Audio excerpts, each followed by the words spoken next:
Berkoff sur le vif, le réel enfonce la porte. Et bonjour à tous les auditeurs, merci d'être si nombreux déjà pour votre nouveau rendez-vous. N'oubliez pas de vous abonner et d'activer la cloche pour recevoir les notifications. Alors avant un retour sur la folle journée d'hier, un sinistre anniversaire que celui du 7 octobre, André. Et oui, très sinistre anniversaire, absolument Roxane. Sinistre anniversaire et qui continue de faire des ravages, c'est pas fini, au contraire. Ofer Bronstein, bonjour. Bonjour. Bonjour. Je rappelle que vous êtes franco-israélien, vous êtes président et cofondateur du Forum international pour la paix et le rapprochement israélo-palestinien, et vous êtes envoyé spécial pour le Moyen-Orient d'Emmanuel Macron. Vous avez été à plusieurs reprises, effectivement, et vous êtes en contact toujours permanent, que ce soit avec l'Élysée et avec Israël, avec ce qui se passe. Alors, je voudrais savoir d'abord rapidement, qu'est-ce qui évoque pour vous ce 7 octobre? Qu'est-ce que c'est aujourd'hui? Je veux dire, tout le monde sait ce qui s'est passé, les horreurs qui ont pu se passer, mais aujourd'hui, qu'est-ce qu'on peut dire, Ofer Bronstein? Moi, je crois que c'est une date qui va marquer l'histoire. Bien entendu, l'histoire des Israéliens et des Palestiniens, mais pas seulement. Je crois qu'elle a eu, comme on le voit aujourd'hui, elle a eu des effets terribles partout dans le monde. Donc, il y aura un avant 7 octobre, il y aura un après 7 octobre.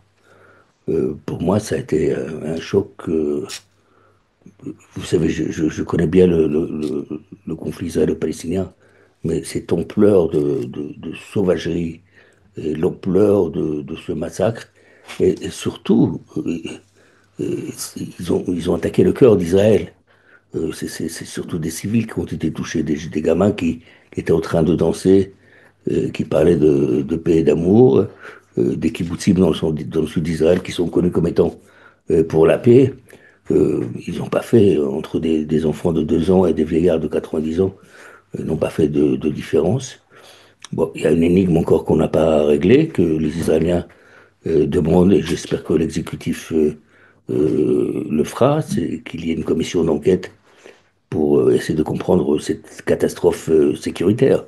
Comment une des armées les plus fortes du monde, comment des services de renseignement parmi les meilleurs du monde ont laissé passer 3000 Palestiniens sur des vélos, des motocyclettes à 6 heures du matin le 7 octobre.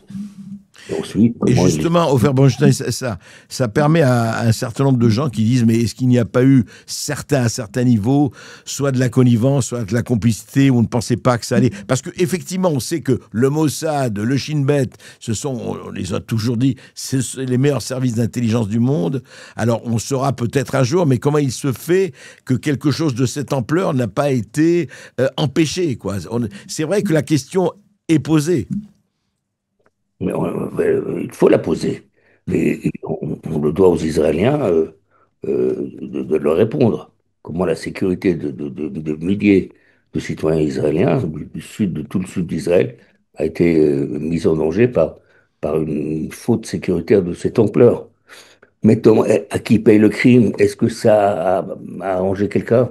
Vous savez, après 2 ans de guerre, les Israéliens et les Palestiniens ont perdu.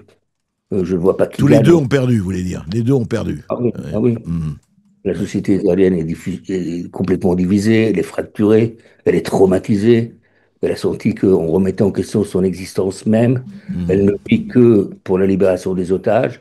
Ça fait déjà 2 ans qu'ils envoient leurs enfants, leurs frères et leurs pères faire la guerre.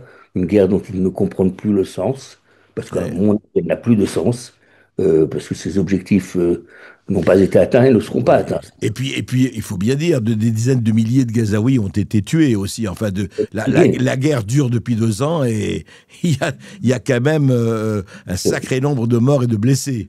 Voilà, cette guerre n'a pas de Et sens. d'enfants et d'adultes, oui. Elle est terrible. C'est un massacre qui est en train de se perpétrer à Gaza. C'est des dizaines de milliers de morts, des centaines de milliers de blessés, des dizaines de milliers d'amputés, des dizaines de milliers d'orphelins. Et Gaza, qui à 80% a été détruite. C'est 2 200 000 personnes qui ont été touchées d'une façon terrible. Terrible. Gaza a été inacceptable. rasé pratiquement, il faut le dire. Inacceptable, inacceptable. Mais alors justement, Bronstein, il y a une chose que aussi peut-être non pas d'incompréhensible, mais c'est intéressant d'avoir. Vous êtes conseiller d'Emmanuel Macron, l'un des conseillers d'Emmanuel Macron, en tout cas, non le moins important pour le Moyen-Orient. Je voudrais savoir ce que vous avez pensé de sa reconnaissance de l'État palestinien à l'ONU. Est-ce que vous l'avez conseillé en ce sens? Qu'est-ce que vous en pensez? Moi, quand il m'a proposé cette mission en 2020, Oui. le premier rapport que je lui ai remis en 2021 commençait par les trois premiers chapitres étaient tout d'abord le conflit, on était bien avant le 7 octobre. Le Mhm. conflit israélo-palestinien est un problème de politique intérieure en France. Il y a une augmentation de l'antisémitisme, il y a les communautés se referment sur elles-mêmes, il y a du communautarisme, il y a certains qui mettent de l'huile sur le feu pour que ce conflit soit un conflit qui touche la République française. Et donc je voulais qu'on en prenne conscience et qu'on prenne des Mhm. mesures nécessaires pour que ce conflit ne soit pas un conflit qui rentre dans nos villes et dans nos villages. Malheureusement, il est très présent aujourd'hui. Il va C'est falloir clair. oui, il va Mais falloir. justement, je repose juste ma question. Je Laissez-moi sais bien. terminer. Oui. Oui, par rapport à votre question Oui. sur la reconnaissance de l'État de Palestine. Oui. Et ça, c'était la première chose que je lui recommandais de faire, de s'attarder sur ce problème communautaire. La deuxième chose était de reconnaître l'État de Palestine, c'était en 2021. Et Oui. la troisième chose, que j'ai appelé Gaza d'abord, s'attarder et s'occuper de l'avenir de Gaza, qui Mhm. était déjà une marmite, qui était déjà il y avait une ébullition à Gaza. On savait, il y avait le conflit était permanent entre Israéliens et Gazaouis, entre Israéliens et le Hamas. Là, c'est vrai que ça intéressait les uns et les autres de l'entretenir à feu À doux. souhait. Oui. Mhm. Oui, Oui. oui, pour certains éléments très extrémistes en Israël, ils avaient besoin du Hamas pour que justement il n'y ait pas d'État palestinien. Et Mhm. pour le Hamas, ils avaient besoin de montrer à leur peuple que c'était les combattants vaillants pour leur Oui. liberté, Et puis, from the river to the sea, hein, de la rivière à la mer. c'est-à-dire sans l'État d'Israël. Voilà. Donc on était devant cette double négation. Et juste un mot, vous croyez que cette proposition d'Emmanuel Macron, parce qu'il y a eu ensuite le plan de Donald Trump, on verra si ce plan va être appliqué ou pas, je dirais mentionné et contresigné par plusieurs États arabes, c'est intéressant, dont le Qatar, dont l'Arabie Saoudite et beaucoup d'autres, vous croyez que ça venait à son heure, la reconnaissance d'Emmanuel Macron, ou pensez que c'était peut-être trop tôt ou trop tard? Écoutez, moi j'ai eu la chance d'accompagner tous les présidents français en Israël et ensuite auprès de l'autorité palestinienne depuis 1982, D'accord. Ah depuis oui, donc vous François connaissez. Mitterrand. Ouais. Ouais. Et j'ai été avec François Mitterrand dans son premier voyage, dans son second voyage. Ensuite, je suis allé avec le président Chirac.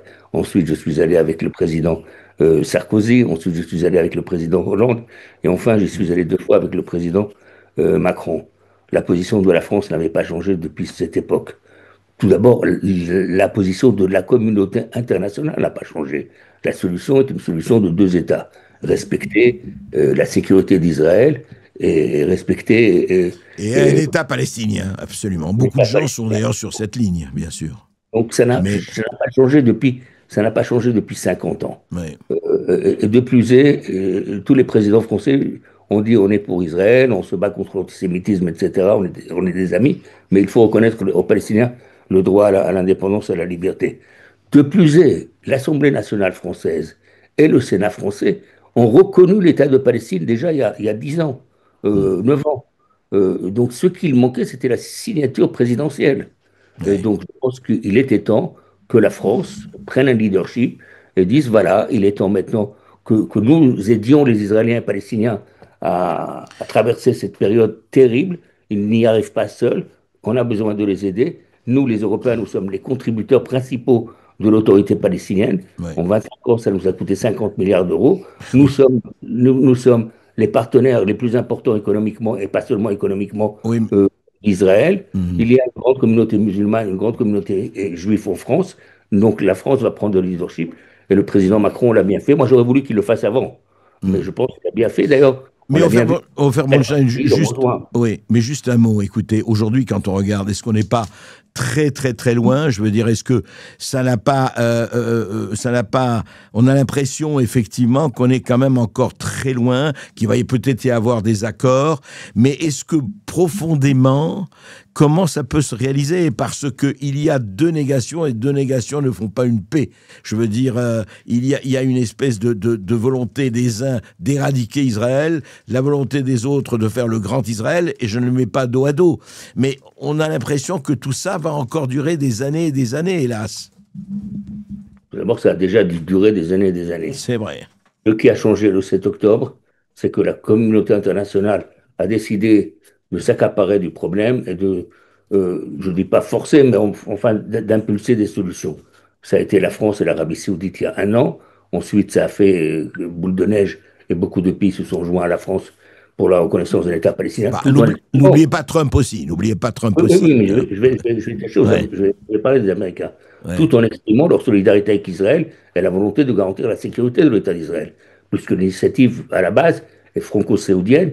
La France et d'autres pays reconnaîtront la Palestine, et l'Arabie Saoudite et d'autres pays musulmans et arabes reconnaîtront l'État d'Israël. C'est exactement cette équation-là qu'il faut développer. Le président Donald Trump, qui est le seul à avoir un impact réel, une influence réelle sur Israël et sur le Premier ministre israélien, à mon avis, c'est approprié notre initiative. Il l'a dit avec ses mots à lui, qui sont parfois très, très intéressants, comme étant le deal le plus important. The art of the deal, oui, absolument.